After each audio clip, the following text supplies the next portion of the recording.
That was abrupt. Good morning, everyone.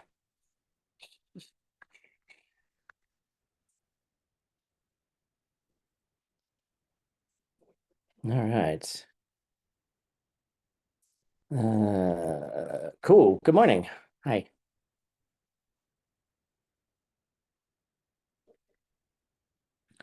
Cameras, please. I want to see your faces. Hi, Daniel. Thank you for waving.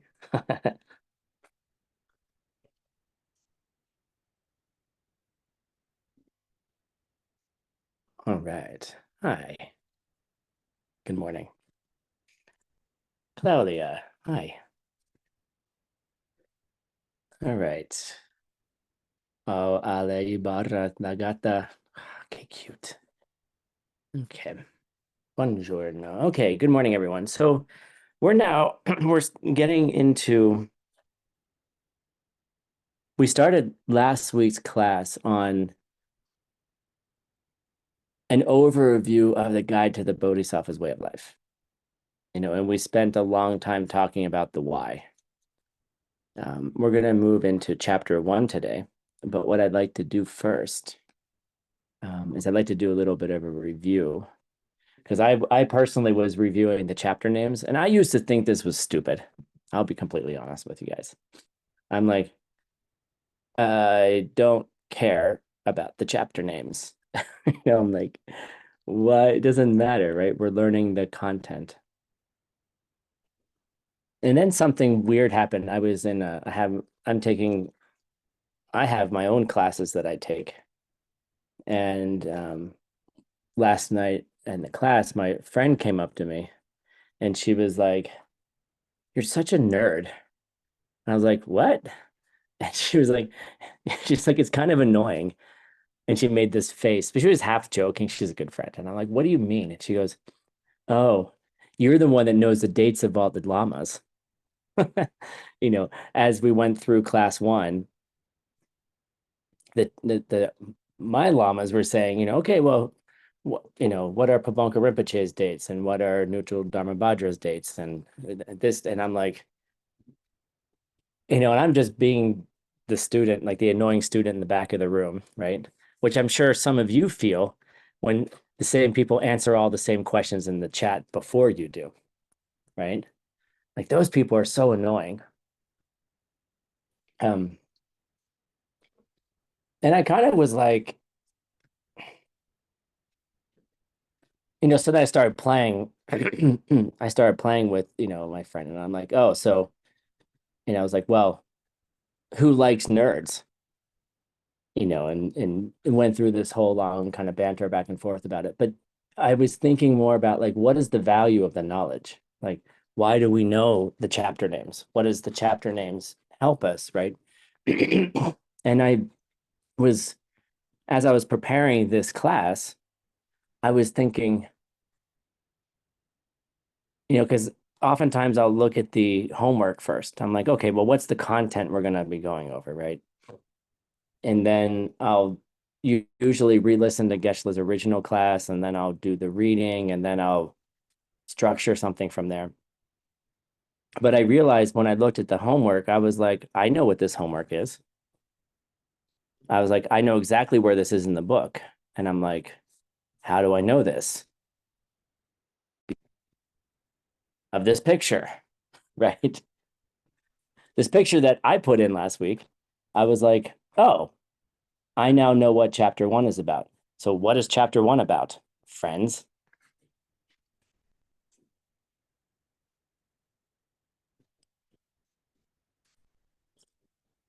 The benefits, right? Thank you, Sandra. Like the benefits of bodhicitta. Why? Right. So as I was reading the homework, without even having gone back to read the book or think about it, I was like, oh, I know this. These are the benefits. And then in my mind, I started thinking about the pictures. I was like, oh, well, what's the next picture? That's not rhetorical now. This is me doing an annoying review for you. See, we have that one annoying student, Sandra, who knows all the answers. Just playing, Sandra. It's not annoying. Um, right. The open heart image, right? And what is this chapter about? You guys can turn on your microphones too if you want. Like you don't have to put it in the chat. Right, Z. It's about purifying deeds. But what's special about purifying deeds and how does it relate to the picture? Splitting open your heart. Right, you're opening your heart, right? You're exposing, you're bearing naked your heart. Okay. And so you're showing us the things that you have done, or somebody, at least yourself. All right, what's the next image? What's chapter 3?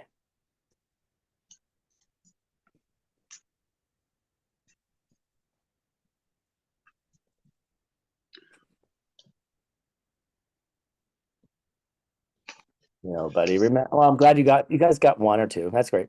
Good, Kathy, a lamp. Right? Because the second chapter was about purifying the negative deeds, which is getting rid of the forces that are blocking you. And the third one is about, correct, Lynn, is about collecting the energies needed to be a bodhisattva, the forces needed, right?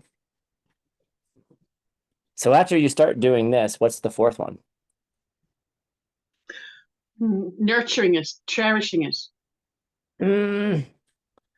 That's kind Bhakya. of, but that's not quite the name. Bhakya. Right? It's about being careful, right? Because it's tenuous, right? It's not solid yet at this point,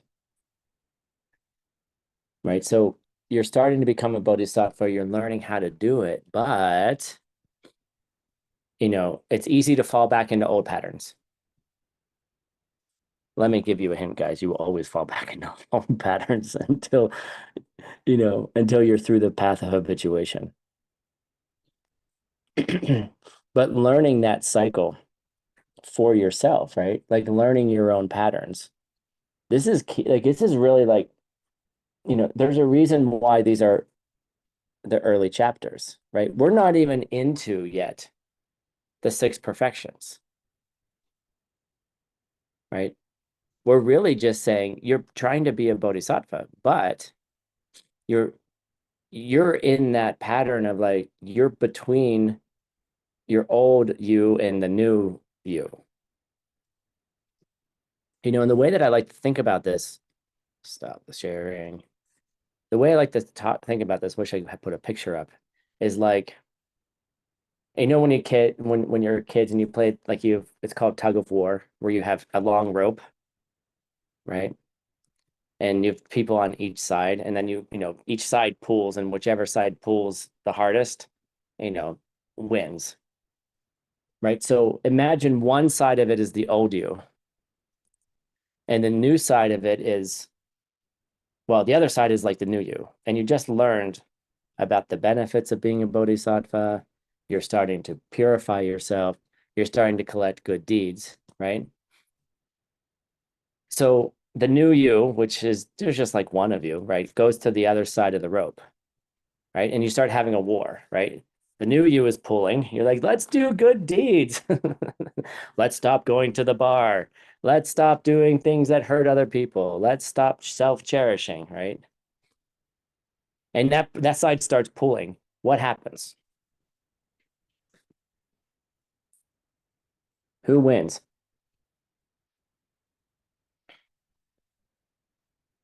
The old. Duh. Well, you're right, Persis. Depends. But in general, based on this metaphor, the old one wins, right? Because the old one pulls harder. The old one is a pattern. The old one is a habit karma. It's actually, if you look at it, it's going to be an environmental karma as well, right? All of those things are going to be there against you. So you need to be careful. Like you have to have utmost practices that give you the utmost care deal with it, right? And if you've done any kind of, therapy, or if you've done any kind of just self-help or done any of these practices, you know that it's not instantaneous. It takes time. It's a process to change, and we should be gentle with ourselves in that. And when you have a day that sucks, well, the old pattern just won. And you get to like, okay.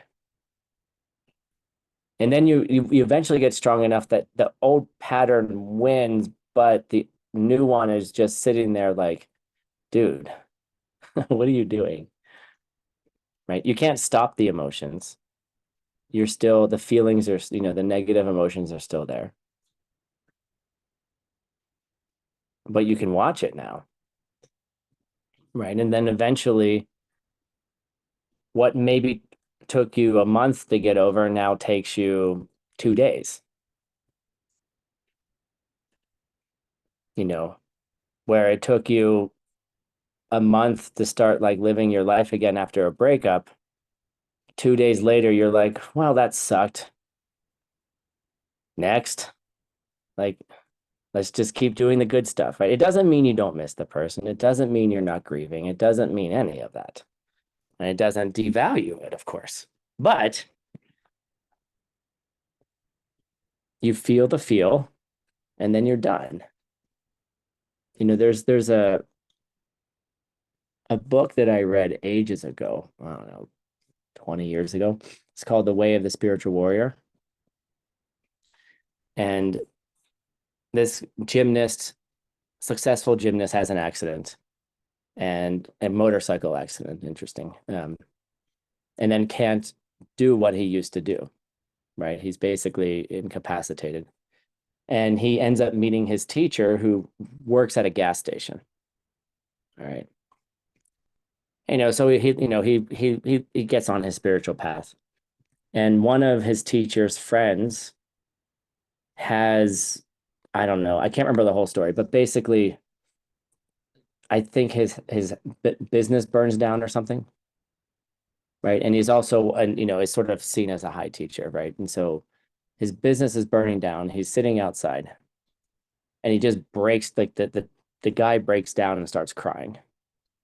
And the student, the gymnast, right, is like kind of questioning the teacher, being like, wait, you're not supposed to have emotions like this. You're supposed to let it go. You're not attached to your stuff, right? And the guy says, no, I'm having a reaction. I just lost my business. I'm feeling it, and then I'm done, right? So like 5 minutes later, he feels the loss, and then he moves on, right? He's like, okay, now let's clean it up and let's figure out what's going to happen next.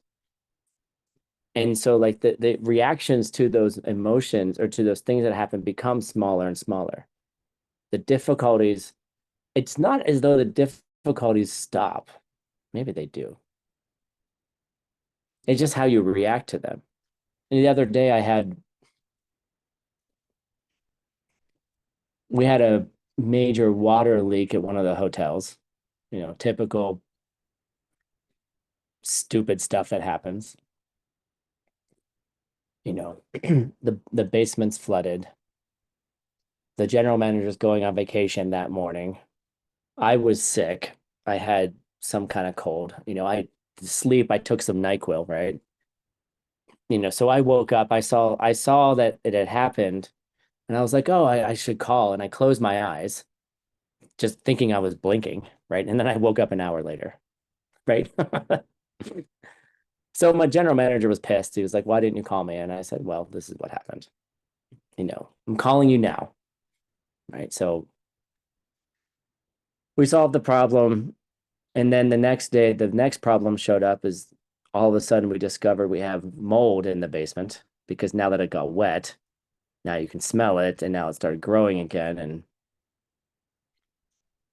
And I'm like, oh, that sucks. So I called the company to come and check it out. And one employee is freaking out about it. It's like, we have to close the business for 3 weeks. And I'm like, really?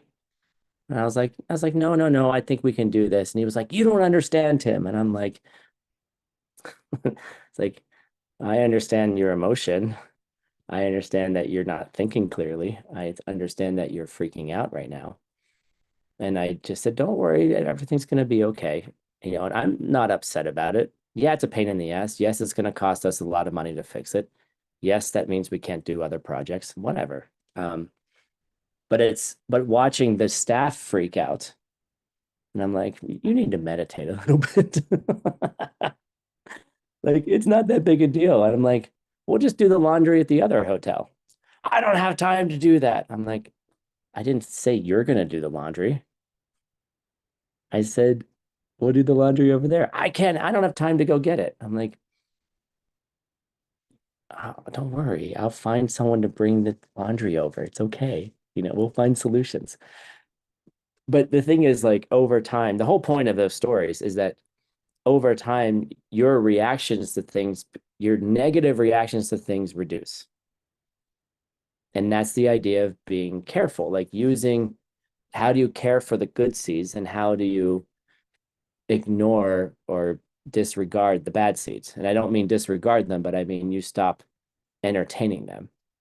Because imagine if you spend a month after a breakup, eating ice cream on the couch and watching Netflix and thinking that your life is over. And we've all done it. So I'm not making fun of anybody who's doing it because I've done it myself. Thank you very much. I don't eat ice cream, but popcorn. Okay. Binge watch Netflix, right?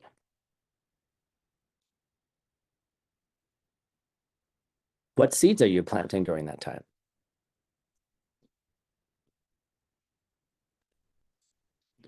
Oh, life is terrible. I'm terrible. I'm worthless. No one loves me. I'll never be able to move on. I can't believe this happened.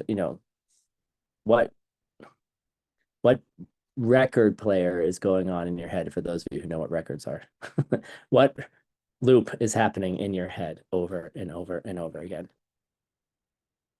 Every time you tell yourself that you're not worthy, what are you doing?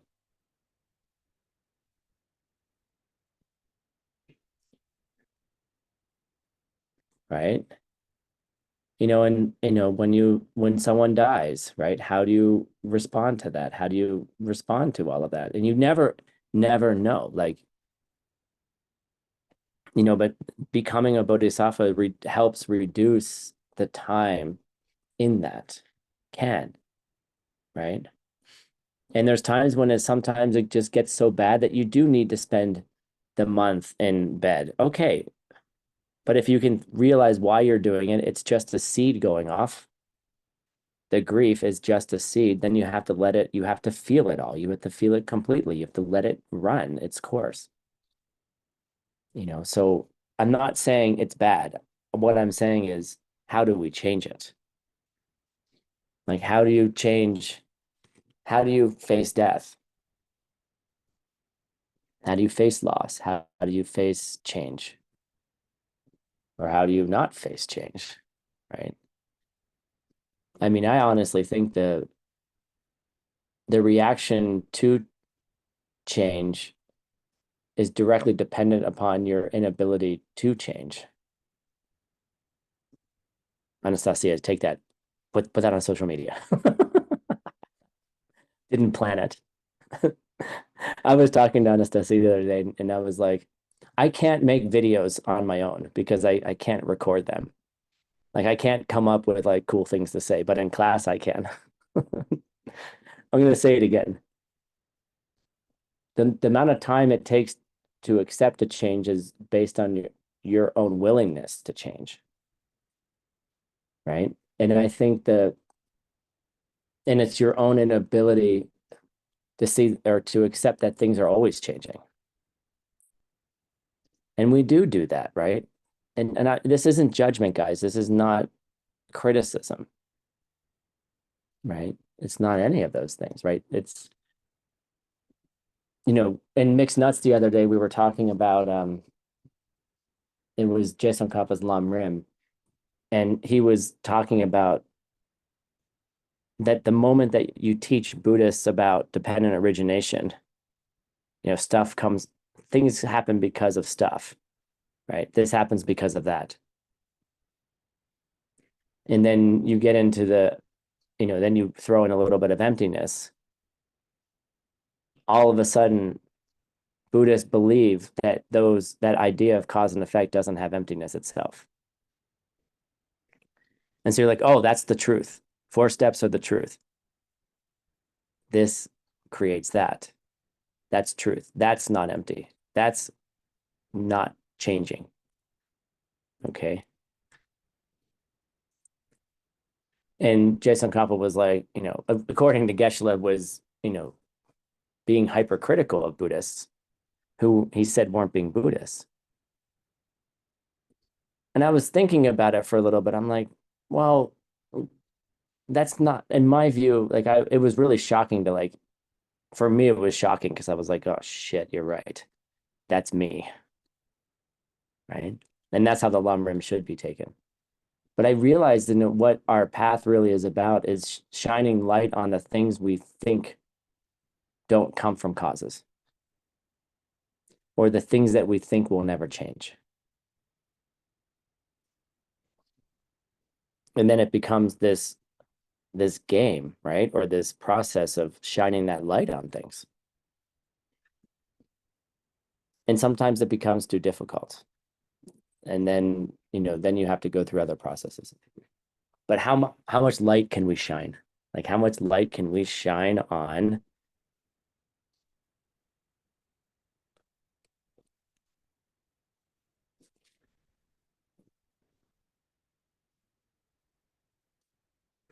the things that you don't want to believe are coming from you?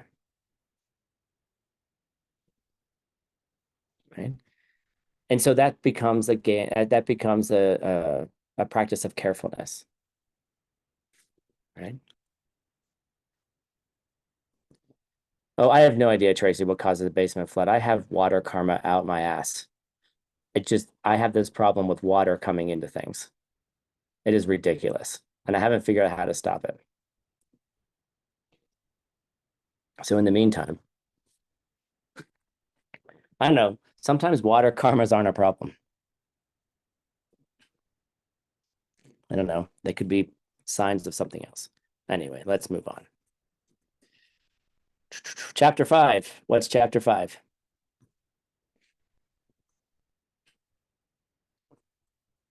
Let me look at the chat. Right. It's the alarm, right?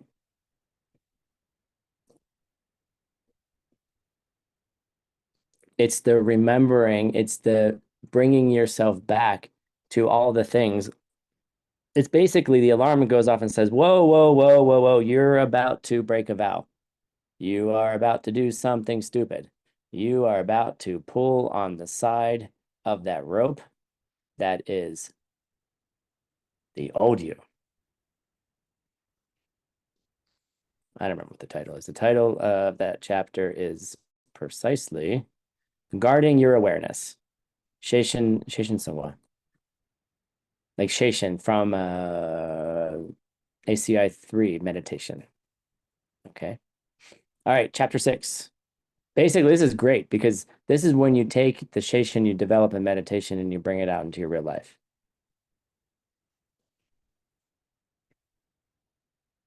And you use it when your staff member yells at you.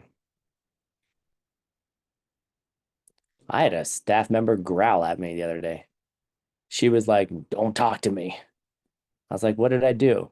And she was like, you should know. I'm like, I'm sorry. What kind of relationship is this? I'm your boss. I have no idea what I did. She still won't talk to me. A normal boss would have fired them. I'm like, why do I have to see people growling at me? I know why she's upset. She just is incapable of understanding that the decisions we made at the end of the year saved her job because we didn't have enough money. She wanted a higher bonus. I'm like, you did a great job, but there's no money. I can't give you money that doesn't exist. And if I gave you the money that did exist, then you wouldn't have a job in January. So I'm sorry that I took care of you. Right. So in my mind, I'm like, you're upset about something that even after explaining it to you, you can't accept. And so, and now she won't talk to me. I called her last night because a guest called me and she was like, oh, it's you. I'm like, like, oh, it's you. That's kind of funny. Why am I being treated this way? Anyway. But the point is like, how do I see it? Right. Do I get mad at her? Do I yell back? Do I go, no, I'm the boss. You shouldn't talk to me that way? Well, she shouldn't talk to me that way. Not me, but you shouldn't talk to your bosses that way. But whatever. She's upset about something. It has nothing really to do with me. Right. But the way she's reacting and the way she's reacting is coming from me too. That's why no one understands how I run this business. Anyway. Next chapter. What a coincidence. Not getting angry when you should. I'm the boss. I should get pissed off when you speak, when you talk to me and disrespectfully. I don't care. Maybe I was wrong, you know, but, you know, ask me questions. Hey, why did this happen? I don't understand. This bothers me. Be a mature adult. Have honest conversations. It's actually harder to be yelled at than it is to ask a question, in my opinion, now, but it's easier. Anyway, not getting angry when you should. That's perfection number 3. What's the next one? What's the picture?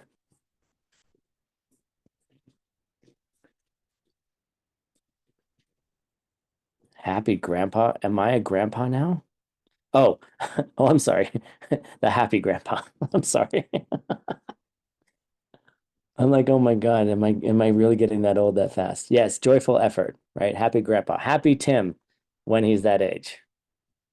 Okay.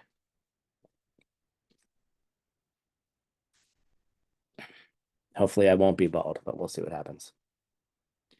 Okay, next one.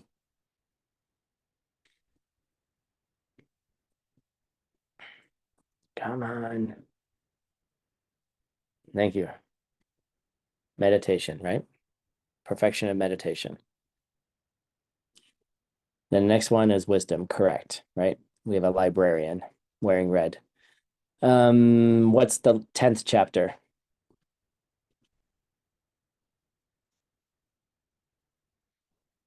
That's right, dedication. Okay. All right, I have 2 questions for you. 4 chapters. This is where I left it last time. 4 chapters are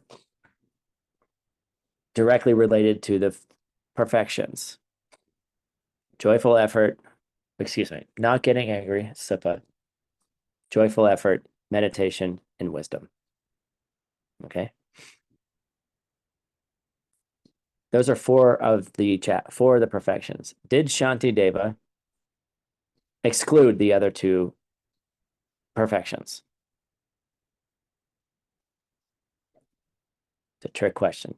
Just because they don't, it's not necessarily the case. Just because they don't have chapter names doesn't mean that they were included. Excuse me. Just because they don't have chapter names doesn't mean that they weren't included.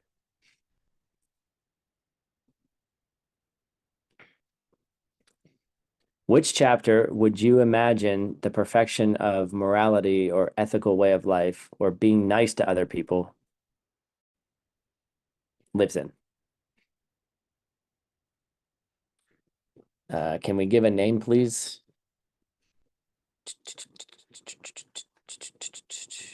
Guarding awareness. That sounds pretty reasonable to me, right?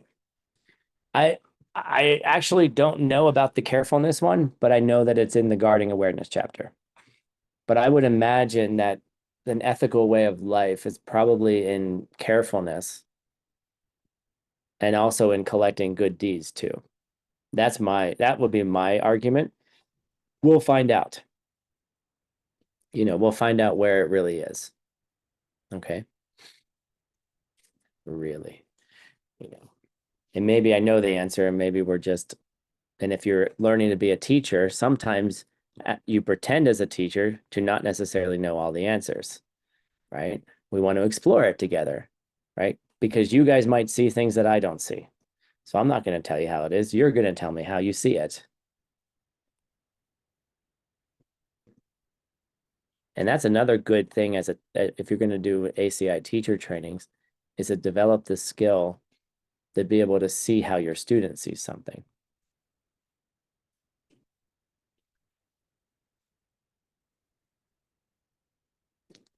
Anyway. Okay, so perfection number 1, generosity.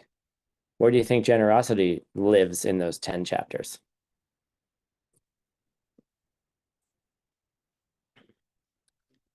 Z, I kind of like that. Yep. And that's why I chose the picture. This partner is about to give their partner some flowers. Give the karma away. How to give good deeds away through dedication. Does that mean that only the perfection of giving is included in the chapter of dedication? We shall see. We shall see. Okay. So now we're moving on into chapter 1, which is more about the benefits of bodhicitta, the benefits of being a bodhisattva. Right? And some of these things are really cool. And when you start operating this way,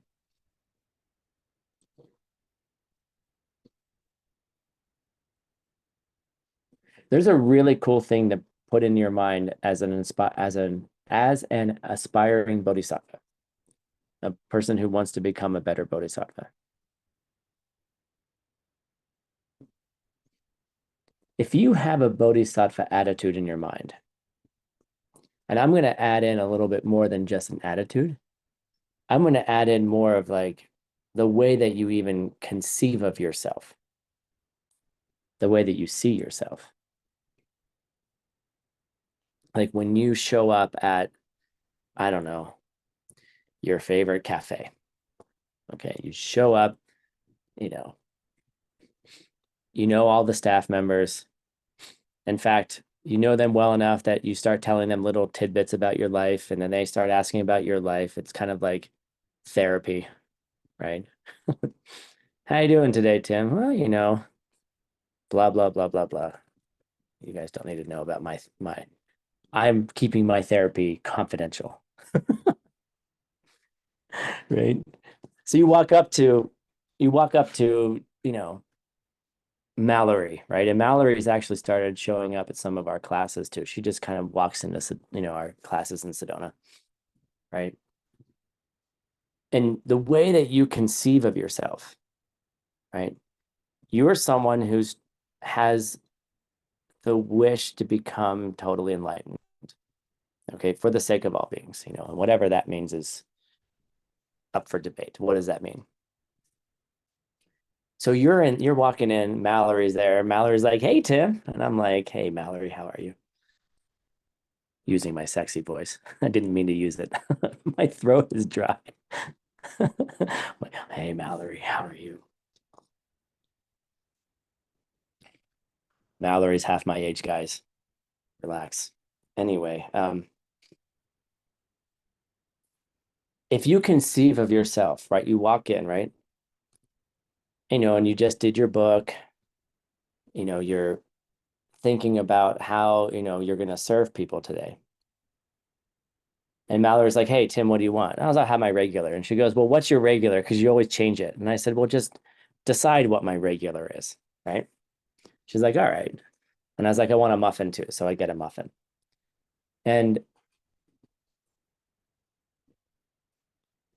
the conception I have of myself, right, I could have, I can have many conceptions of myself. I can walk in, I can be sad, I can be happy, I can be, I can have all these different emotions, right? I could see myself as Tim.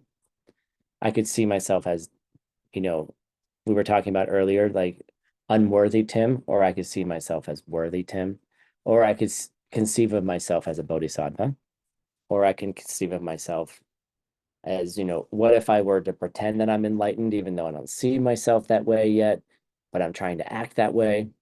All of these things are possible. So I show up, Mallory starts serving me, right? Mallory makes me a coffee. Mallory gives me a muffin, right? Mallory listens to Tim's problem of the day.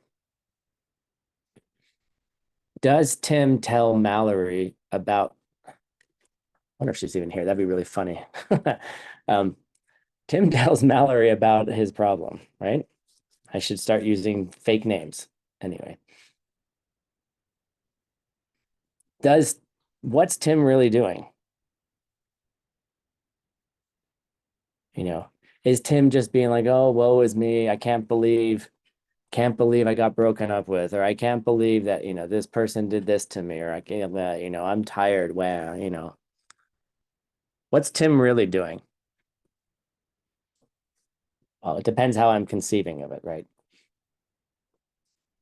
Right, Sandra. That's the key point, what Sandra put in the chat. Sure, it's really nice to have someone listen to your problems who I really don't have a relationship with. I mean, in the sense of she serves me coffee, right? I don't go out, we don't have a friendship, not asking her on a date, we don't hang out, she's the person who serves me coffee. She's nice, she's friendly. But what am I doing, right? What's my conception? What's in my mind? And how am I really helping her? Right? Because if I am a bodhisattva, and I'm not saying that I am, if I'm enlightened and I'm not enlightened at all, right?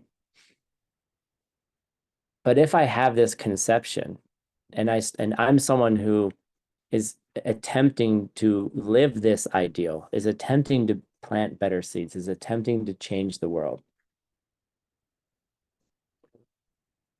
isn't it good seeds for her to be helping someone that I'm conceiving myself as?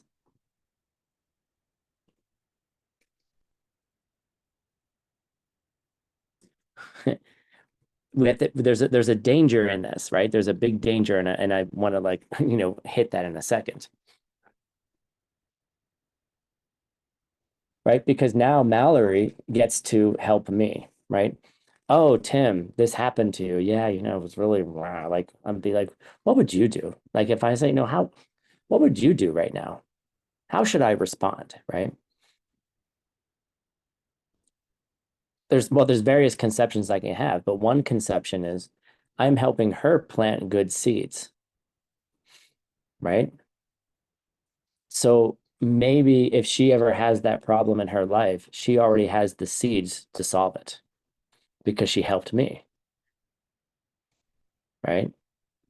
Because being a bodhisattva is a high karmic object, right? What's the problem with what I'm saying? There is a big danger right now. It's called ego. Okay. I am such a high karmic object, so you all should serve me. I deserve, okay, parentheses, do not put this on social media, anybody. This is all parentheses. I'm not saying this. I'm saying here is a danger, right? One could believe that because they see themselves as a high bodhisattva and they're doing nice things for the world, that people should serve them. You should bring me coffee. You should bring me, you should take care of me. I want to be cherished, exactly, right? That's completely wrong. Okay.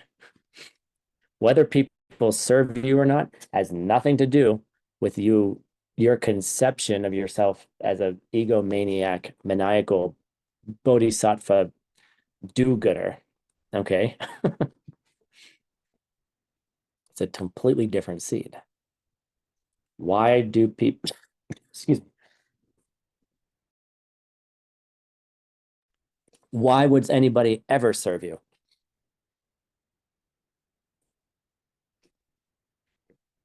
Because you took care of others in the past, because maybe you took care of a teacher before, right? So, but one of the benefits of being a bodhisattva is how you are actually helping other people, even if they don't conceive of you that way, right? Who's conceiving of whose seeds? I'm sorry, we went way into emptiness before like doing like the light stuff. I'm sorry. Not sorry, right?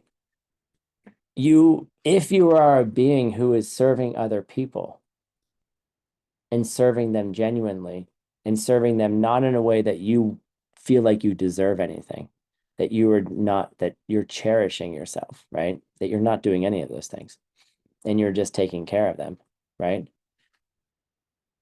Pretending to have a problem to help somebody else with their problem is a high bodhisattva act. Or when you have a challenge and you find someone else who has that similar problem and you perceive it, asking them to help you is a high bodhisattva act.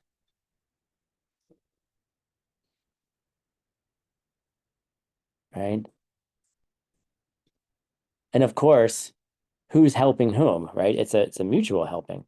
And it's also like when you start looking around at the world and you see people, you see the challenges you have and you just step in to help.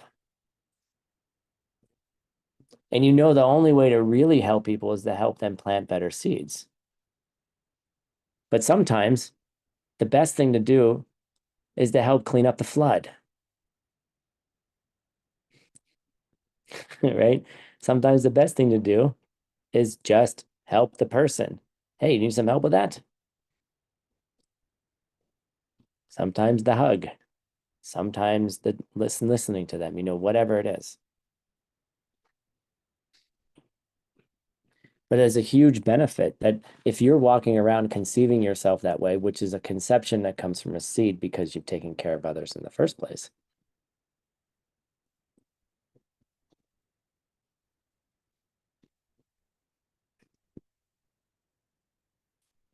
then if somebody is helping you, they're getting much more powerful seeds. And that's how we change the world. Janet, I like your new haircut.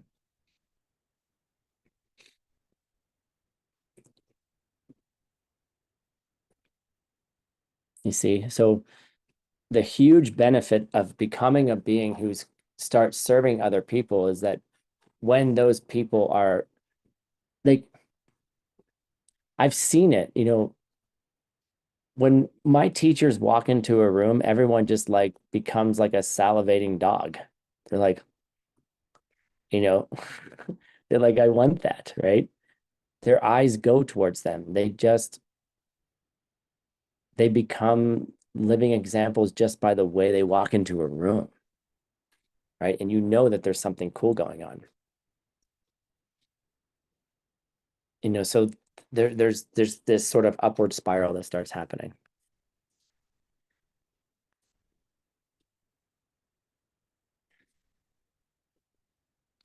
Oh, dang it.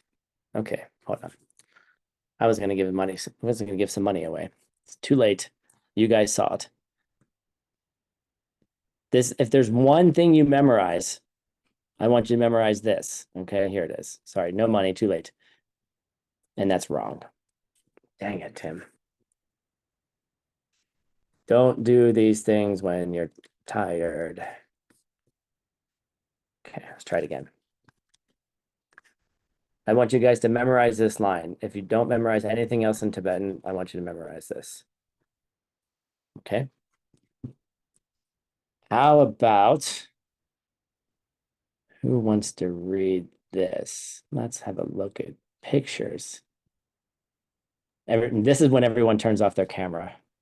They're like, I don't want to read. Let's try. I'm gonna I'm gonna call on you, Sarah. You look guilty. Yeah, that's Sarah. Yep. Can you read these two lines, please?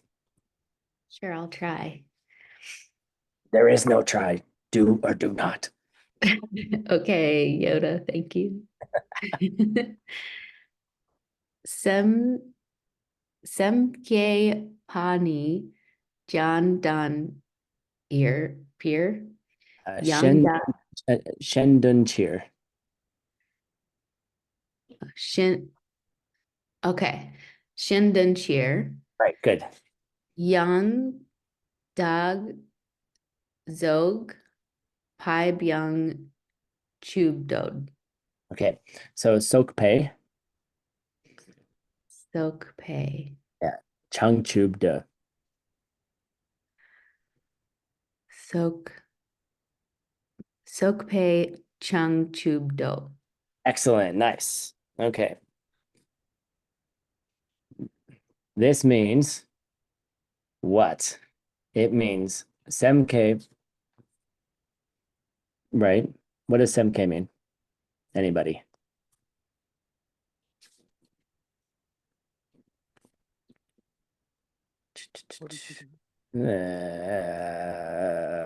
Let's work through it. Okay. Cheer means Shendun cheer is for the benefit of others. Okay. De means the wish at the very end, the apostrophe DOD. Changchub is enlightenment. Yangdak Sokpe is complete. So last line is complete enlightenment to wish, desire, for the benefit of others. Semke Pane is bodhicitta. Okay, so all of that together. Semke Pane Shendun Jir Yangdak Sokpe Changchub to memorize it. I will be giving you a quiz in next class.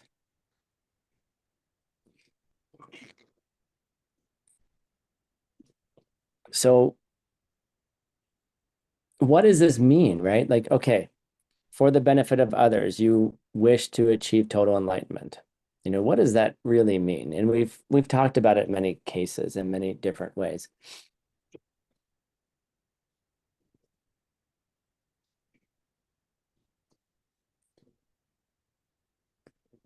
And this is Maitreya's definition.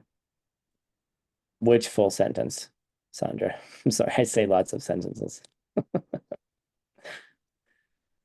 um,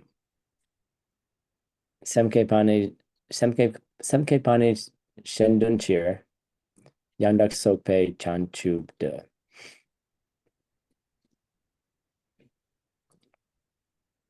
You know, it's this deep wish, this desire to become a being who can take care of all living beings, right? They can take care of that you can do it, right? You know, and we said in, I think, one of the last class, I can't remember which class it was, you know, where do we start? How do we get there? Like, okay, taking care of all living beings. You know how hard it is to take care of the 3,000 ants that live in my backyard?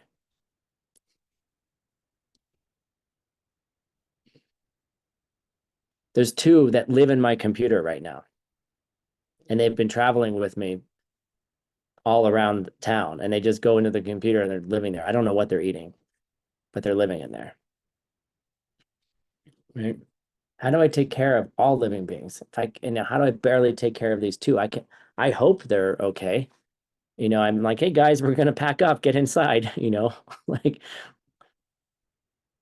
um what does it mean to take care of all living beings? How do you even perceive all living beings? What the hell? Right? Are we gonna be on one big ass Zoom call?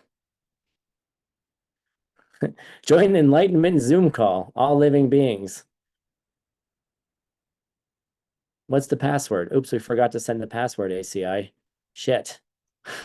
Now we have it, and then now we have unlimited emails coming into our help desk.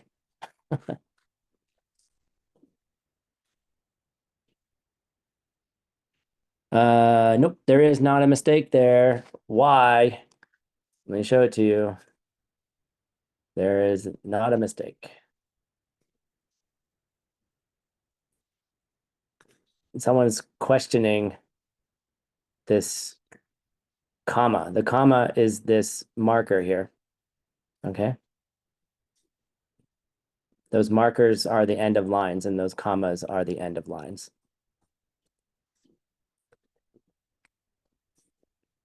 That was a question from this person. It's kind of like a period, yes, but we use a comma in ACIP transliteration.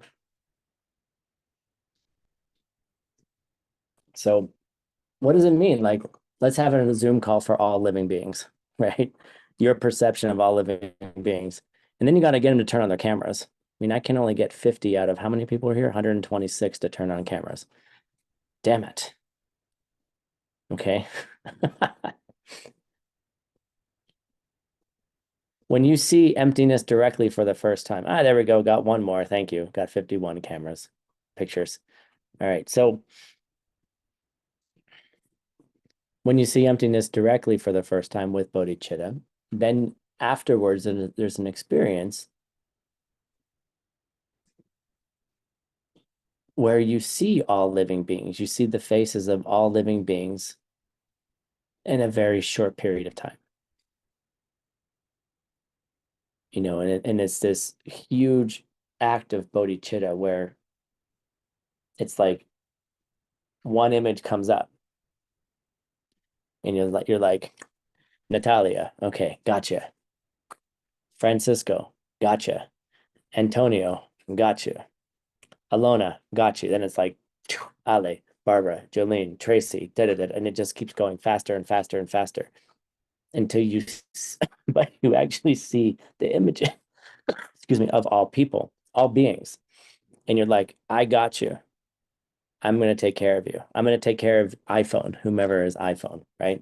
I'm going to take care of the aunt. I'm going to take care of Natalia, right? It's this boom, boom, boom, right? And you somehow, because you understand emptiness perfectly, you're able to see the faces of all of those beings. All right. So then you ask the question, if you have that experience, what else would you do with your life? What else is there to do? What is there to worry about? You understand emptiness completely, perfectly, directly. And then you saw all living beings and you're like, hey guys, let's get on the enlightenment Zoom call. I'm going to get you all on the call. I'm going to give you, the dial-in number, and we're going to do it. And I'm going to bring you all to perfection by bringing myself to perfection. And who brings whom to perfection? Okay, Diamond Cutter Sutra. Right?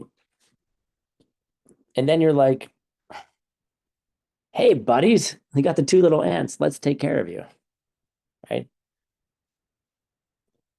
Then you do everything you can to take care of those ants. Right? You do what you can, and especially you help beings who are able to progress along the path as well, faster. Right? You teach. What did the Buddha do after it became enlightened? Taught. What did Nagarjuna do? Taught. What did the Sangha do? Taught. Right? What do all Aryas do? Teach. Right? Not all teachers are Aryas, just to be clear. All right. But the desire to serve all beings becomes so powerful. And especially if you've seen all those faces, or if you've had a taste of what seeing all those faces might be. Right? And if you've had taste of what emptiness is or what a dependent origination is along the path, it's kind of hard to not do anything else.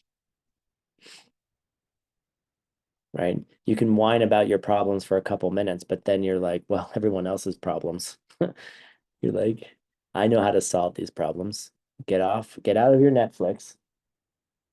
You know, and again, I say take your time with your feelings in your process. I'm not saying just get up and go. But it could be a fast way out of the problem in the first place. So there's several benefits that we did talk about that I'm going to go over. But basically, there's two main forms of the wish. Okay. Two main forms of the deceptive wish. Okay. The relative reality, the wish to serve all beings who are appearing in the world that are coming from your seeds. And they have their own seeds too, and their worlds are coming from their seeds as well. You know, don't argue with me. We can debate this forever. But the world that you see are full of beings who need help, and that is coming from your seeds, and it's real. And how are you going to serve those? And there's two main ways. One is in the form of a prayer. Did I just make the balloons? No, okay, good. I'm trying to avoid, apparently if you do two fingers, it gives you balloons or something. Didn't work, okay, good. The first one is in the form of a prayer. You're wishing to be a bodhisattva, right? You're making a prayer. I want to be a bodhisattva. And these two things actually, I don't think are mutually exclusive, but we'll talk about that in a second. You know, I'm praying to be a bodhisattva. I want to be this. Oh, come on. Sorry, just shifts. And my computer did something. Hold on. Come on, you can go there. Maybe not, whatever. Okay, so it's like you made a decision that you want to go there. Oops. You have a decision that you want to become a bodhisattva, right? Which is just wishing. And then the second one is you actually do it. You're like, I'm going to do it. I'm going to take the actions. And typically we break this up in ways that are like, when you take bodhisattva vows, you can take them as a form, you can take them in the form of a wish, or you can take them in the form of action, right? I'm going to commit myself to this. And traditionally, we do separate those ceremonies out, you know, and it's really good to say, I'm going to wish to do this. And then you make a commitment to the wish, and then there's a commitment made to actually doing it. But I think the two actually kind of play together. I think there are distinctions that one can hold in their mind at the same time, you know, because it's like, especially when you're not acting like a bodhisattva, right? When aren't you acting like a bodhisattva? When you're on the couch crying when someone breaks up with you.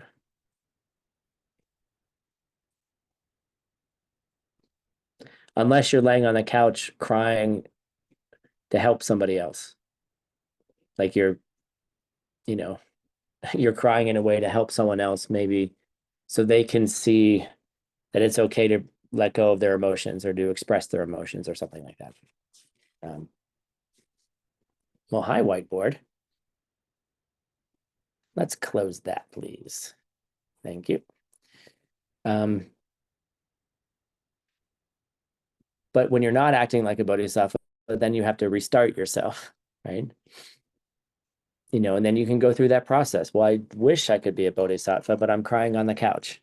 Okay, well then let yourself cry. Well, how would a bodhisattva think about this crying? Well, they're thinking about the crying because the crying is coming from a past seed, an attachment, a sadness, a loss.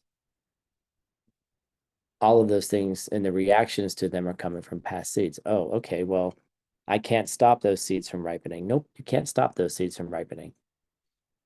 So this is my reality right now. Yes, it's your reality right now.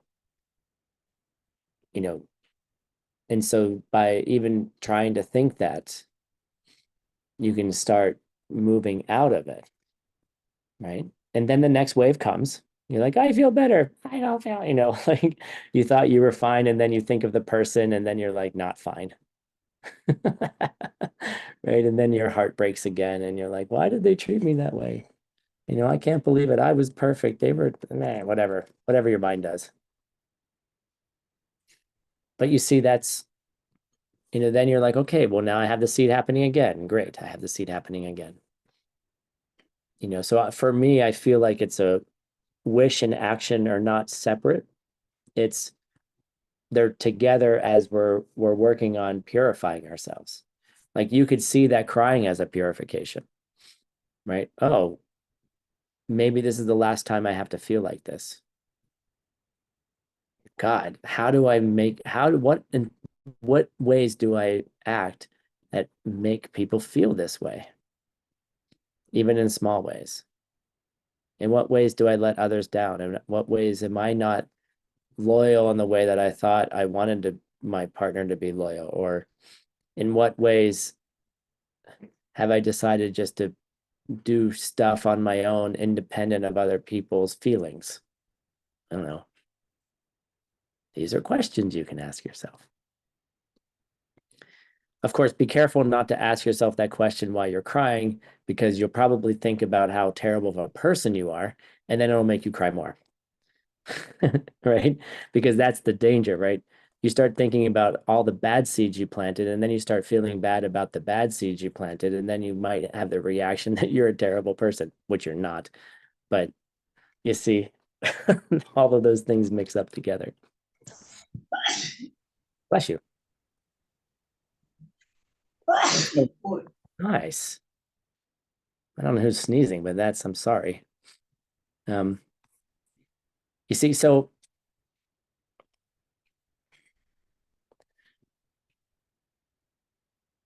let's just move on. Let's go to some benefits here. No, let's not do that yet. I need to change my screen. I need to put you over here.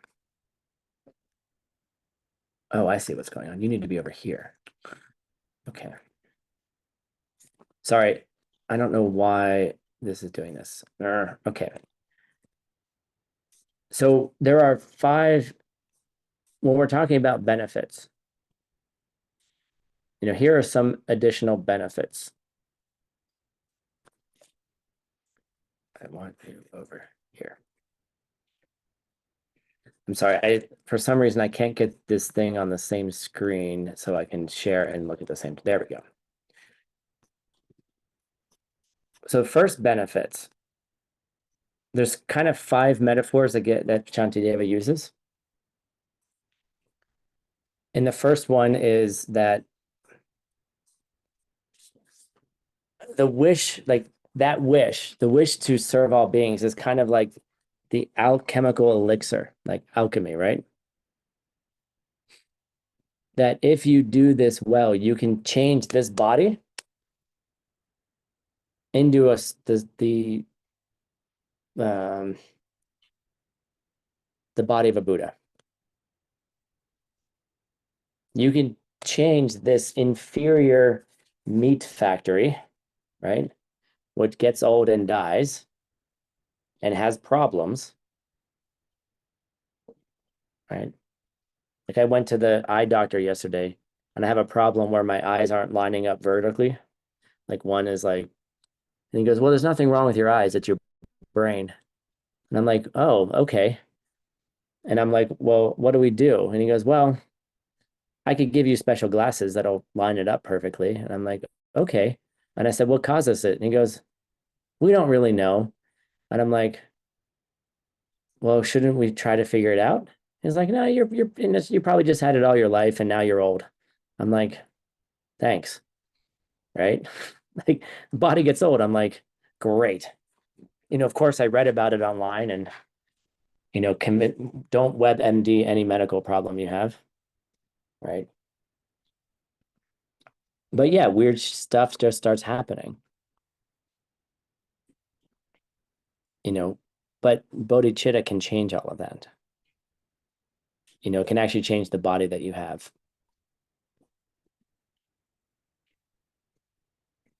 The wish is like a difficult jewel to find, right? Here's a Where's Waldo image, right? Where is Waldo in this picture, right? But if you could find the wish, if you can authentically really find it, okay?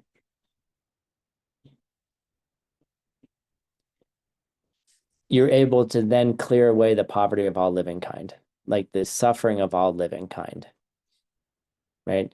Where's Waldo in this picture? I have no freaking idea, right? But if you could find that gem, right, and you're in it, why are you in it? Well, you're in a class about it. You may have found it, and you may have found Shantideva.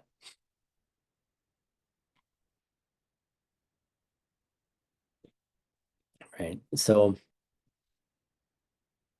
you may have found it, and it's a difficult thing to find.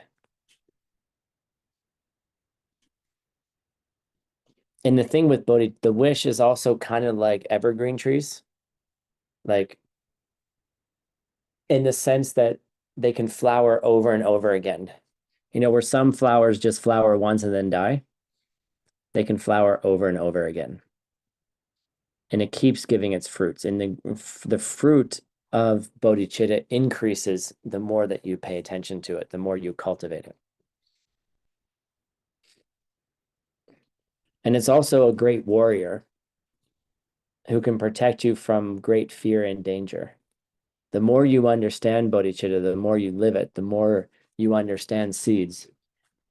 Great danger doesn't, you're able to protect yourself from it. Where something could have been terrible, actually was just like a headache, right?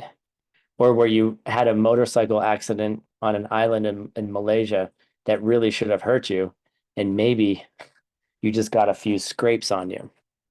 Okay. That's a true story. I'll tell you the story about the crocodile another day. Maybe I told it before. I can't remember if I told it or not. But it is like your bodhicitta becomes this warrior that's always with you. And then lastly, it's like the fire that ends the world. It can burn away all of your bad deeds without any difficulty. And this becomes a very powerful practice as you advance more and more on the path. Right? So your bodhicitta has the ability to change this body. It has the ability to help all living kind in their poverty. It continues to bear fruit, protects you from danger, and it can burn away all your bad deeds very easily.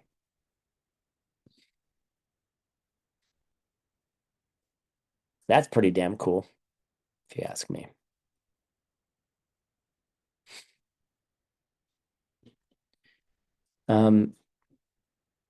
There's another list of benefits that I'd like to go over as well, bodhicitta, because we're talking about benefits.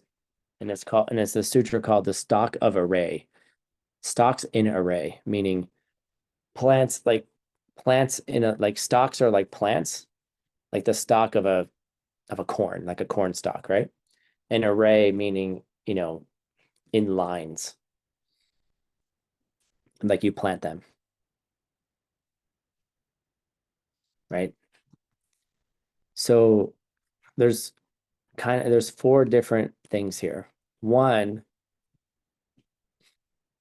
that bodhicitta is a seed. It's like a seed because it can grow each and every quality of a Buddha.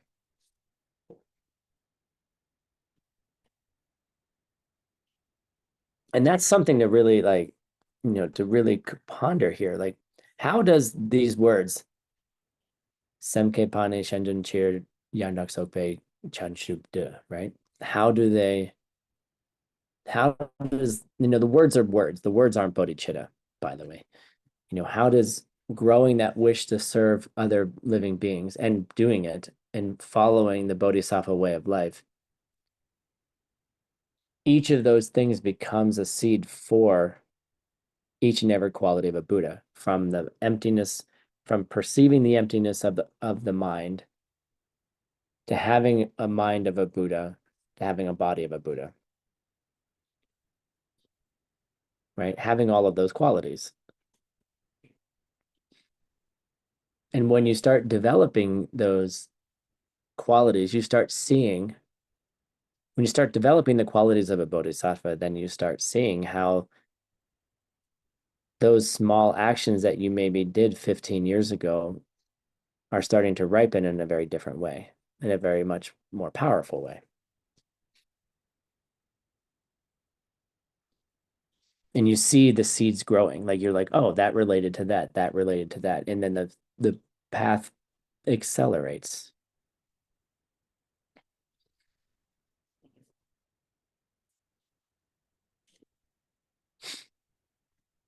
So it's not only like a seed, but it's also like the soil. Sort of like what I said earlier about the cafe, the lady at the cafe, right? The wish is like a soil, a nutrient rich soil, because it allows all the good qualities of living beings to grow in you, and you become a place for people to plant seeds with.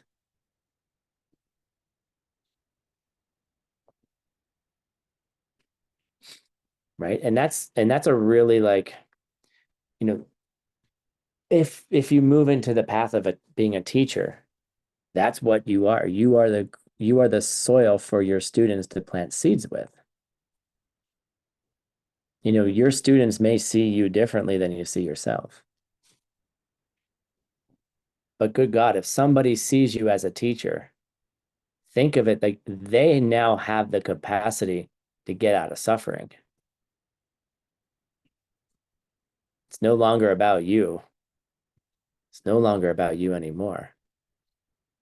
If you have a student who sees you in a certain way, irrespective of how you see yourself, emptiness,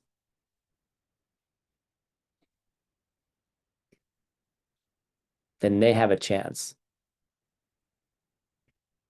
So then that becomes kind of a responsibility as well. You become that soil for people.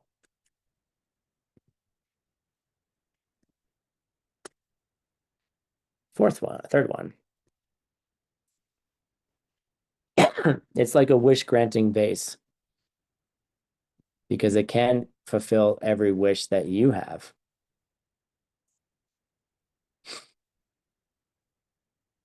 Temporary and ultimate wishes. All right. You can get what you want. This is why we start with this in DCI, because most people are worried about getting the things they want. I want a happy relationship. I want enough money. I want all of these things to work in my life. It's really hard to have a spiritual life if you don't get the things you want. Right? And then you might understand that the things that you want weren't actually the things you wanted. That's a different story. But we have our lives. We have the people we care about. We have the people we're caring for. We have aspirations for them. We want them to be successful. If we have families, those are important things, right? We worry about our own health. We worry about the health of others. We worry about having enough money. We worry about, can we have enough food and shelter and all these things. We don't worry about having a roof, but we worry about paying our rent, which amounts to the same thing. So if you have bodhicitta in a developed way, your wishes can come true. And it's okay to wish for worldly things. But your bodhicitta will start pushing you further anyway. And then the last one is that the wish is like a spear, because you can use it to defeat your enemy, mainly your mental afflictions, the things that get in your way. So the four metaphors are, there's like a seed, you're like the soil, the wish is like a wish granting vase, and it's also like a spear. I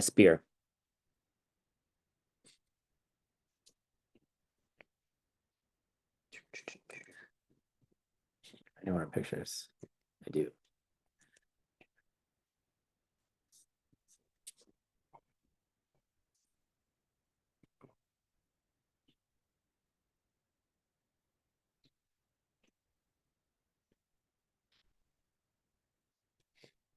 So it kind of becomes like this, how do I say this?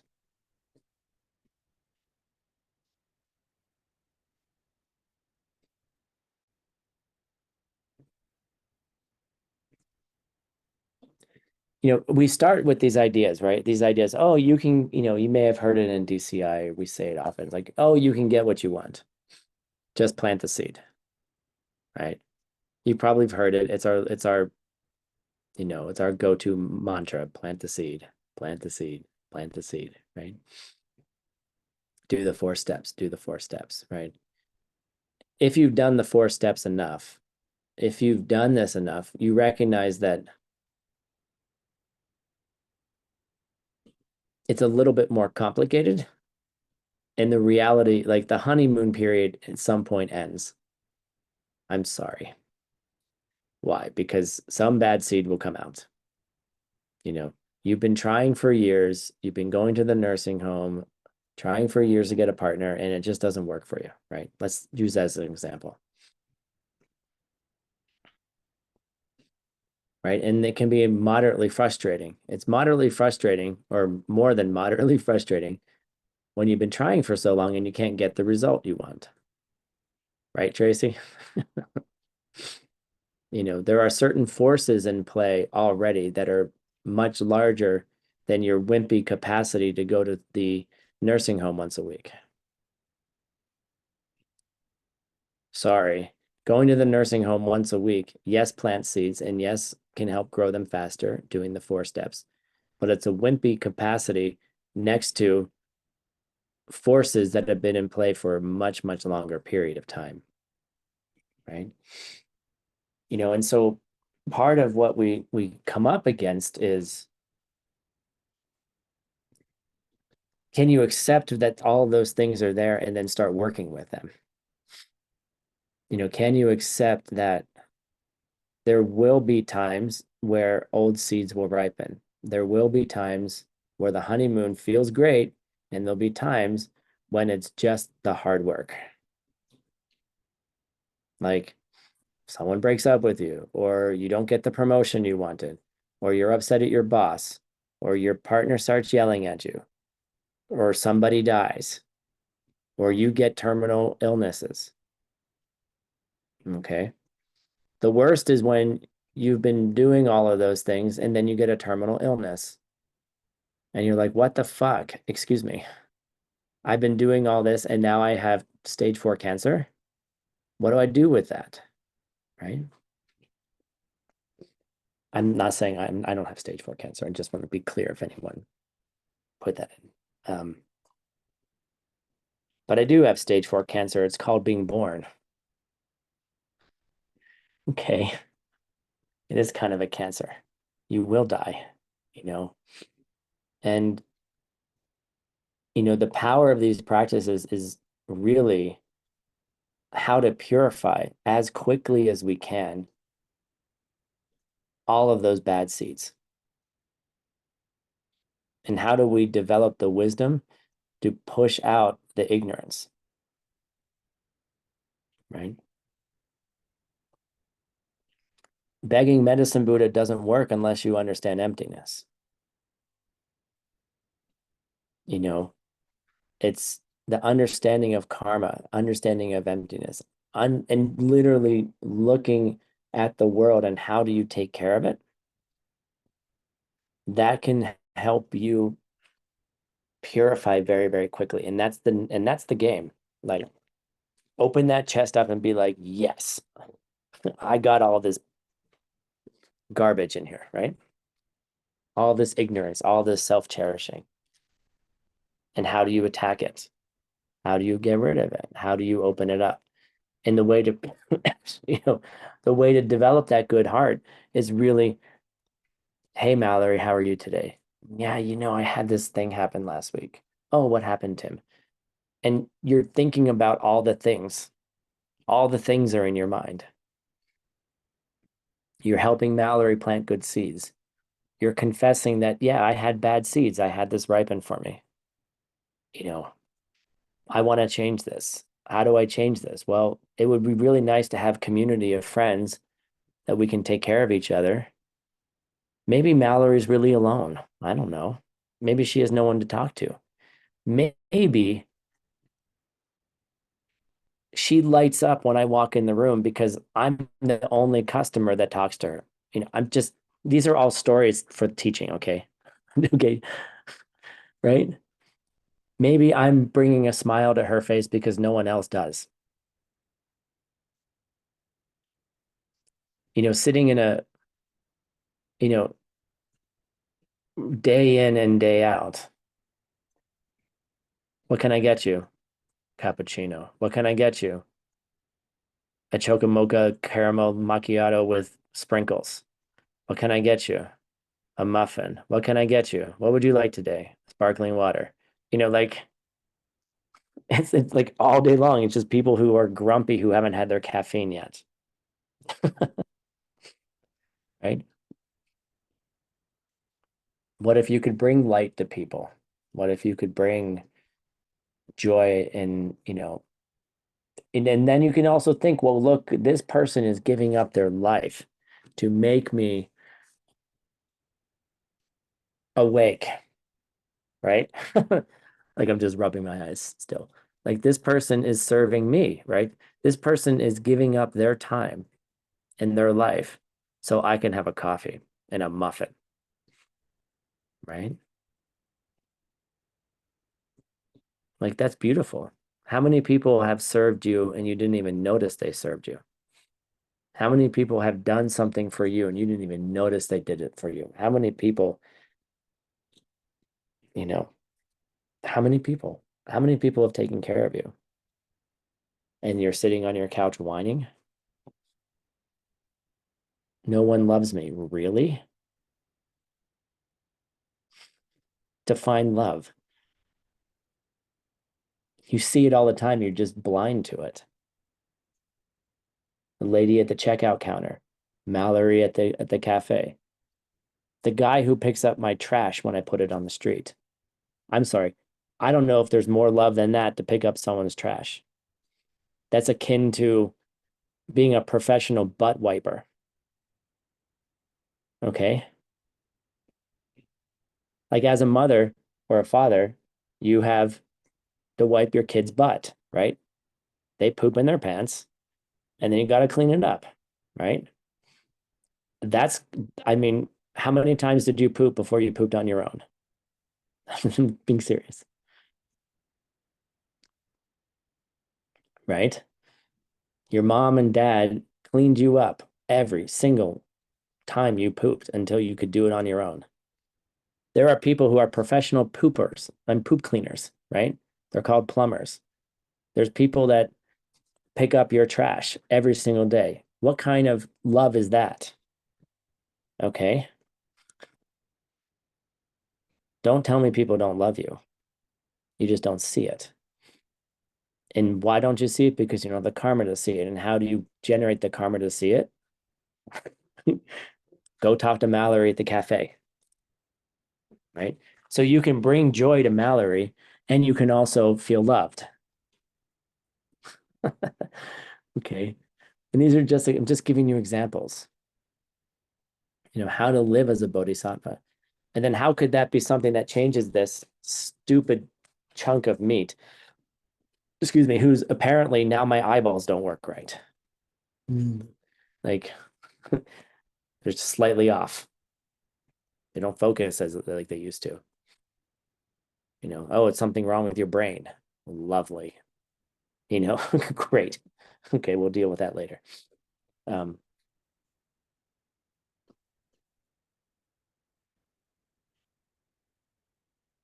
but which kind of life do you want? What do you want in 5 years and 10 years and 20 years?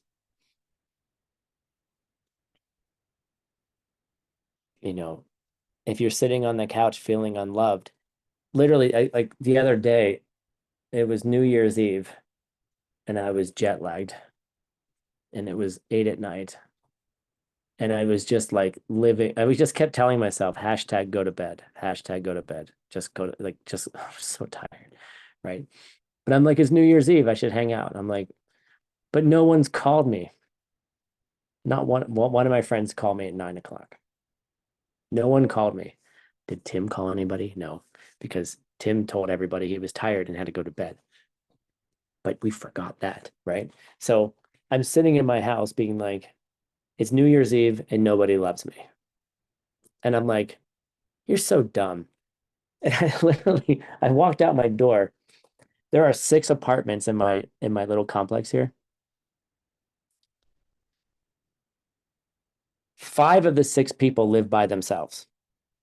Okay. One of them there's a couple that have a new daughter, meaning she's like they're wiping the daughter's butt 5 times a night. Okay. And I walked out in the driveway because I knew I was being stupid. I knew it was just go to bed, right? And I thought, there are 6 people, there are 5 people who are by themselves in their apartment right now on New Year's Eve. Why don't you go over and say, hey, let's hang out? Instead of whining, yeah, you're tired. I went to bed. Hashtag I went to bed. Eat food and go to bed. You'll feel better in the morning. But you see, like, that didn't last very long because I was like, this is dumb. Go find someone else who's alone. If you're going through a breakup, how many other people are going through breakups? How many other people are going through grief because their parents died? All the time. Just open your eyes. You're blind to it. You're blind to it. You just don't see it. Because somehow we like our suffering. We're addicted to our suffering. Let's call it that.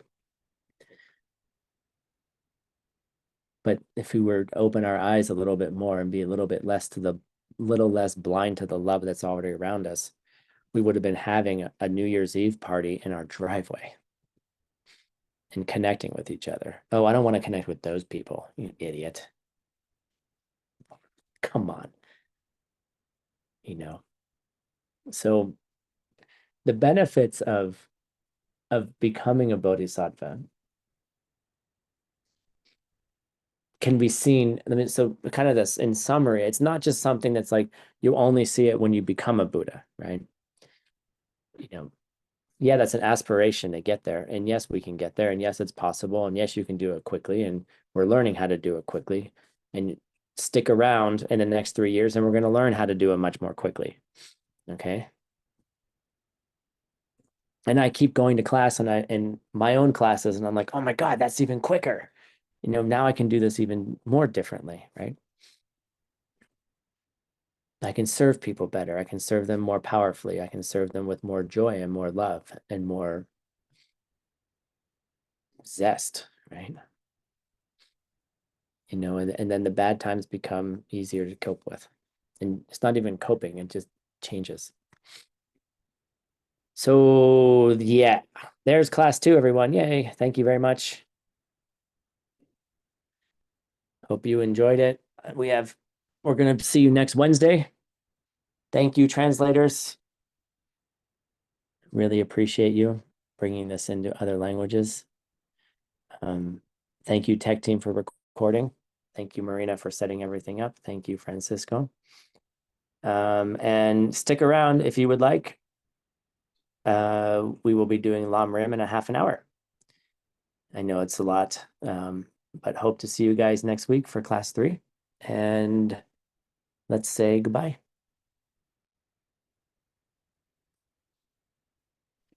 Thank you so much. Ciao Tim, please stay. Grazie mille. Grazie, Tim. Gracias, Thank you, maestro Tim. Tim. Thank you. Muchas 谢 gracias. 谢 Thank 翻 you 译 so 老 much. 师。谢谢。 Gracias, Tim. Ciao. Tim. Ciao, ciao.谢谢 Tim 老师，谢谢翻译老师，谢谢大家，随喜大家， Hug everyone. 谢谢大家，谢谢老师。 Buona giornata. Ciao, ciao. Thanks, teacher Tim. Cute. Look at that. Who's this? Hi. Hi. Say hi to teacher. Say hi to teacher. Oh, that's so cute. Aw. Aw. Okay, everyone, take a half-hour break. Rest up. Let's see you. Okay.